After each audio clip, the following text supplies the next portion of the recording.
কিছুদিন পর দেখব খুনিরা বাইরে, বিপ্লবীরা জেলের ভেতর। হাসানাত আব্দুল্লাহ। বৈষম্য বিরোধী ছাত্র আন্দোলনের আহ্বায়ক হাসানাত আব্দুল্লাহ বলেছেন, দেশের মিডিয়ায় ১.৫ যুগেরও বেশি সময় ধরে আওয়ামী লীগ দালালের আধিপত্য, তাদের সরানো যায়নি।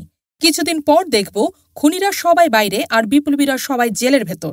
সোমবার ৩রা ফেব্রুয়ারি দুপুরে নিজের ভেরিফাইড ফেসবুক অ্যাকাউন্টে দেয়া এক পোস্টে তিনি এ মন্তব্য করেন। তিনি সংবাদ মাধ্যম কালের কণ্ঠের এক প্রতিবেদন শেয়ার করে লেখেন, মুক্তিযুদ্ধ মঞ্চের সভাপতি বুলবুল পলাতক অবস্থায় ফ্যাসিস্ট খুনি হাসিনার পক্ষে পত্রিকায় বিবৃতি পাঠায়, আবার কালের কণ্ঠ সেটি ছাপায়। বুঝতে পারছেন ব্যাপারটা?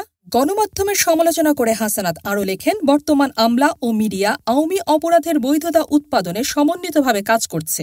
যেসব আমলা ১.৫ যুগ ধরে আওয়ামী লীগের ফ্যাসিস্ট হওয়ার পথ প্রশস্ত করেছে, যেসব মিডিয়া এই দীর্ঘ লড়াইয়ের সংগ্রামী জনগণকে জঙ্গি ট্যাগ দিয়েছে, তারা এখন আওয়ামী লীগের পুনর্বাসনের জন্য উঠে পড়ে লেগেছে।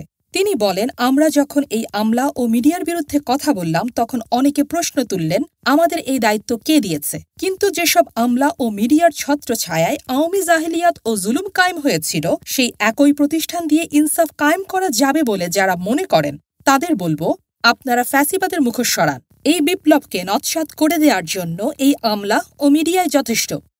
দেশ জগৎ, ডেস্ক নিউজ।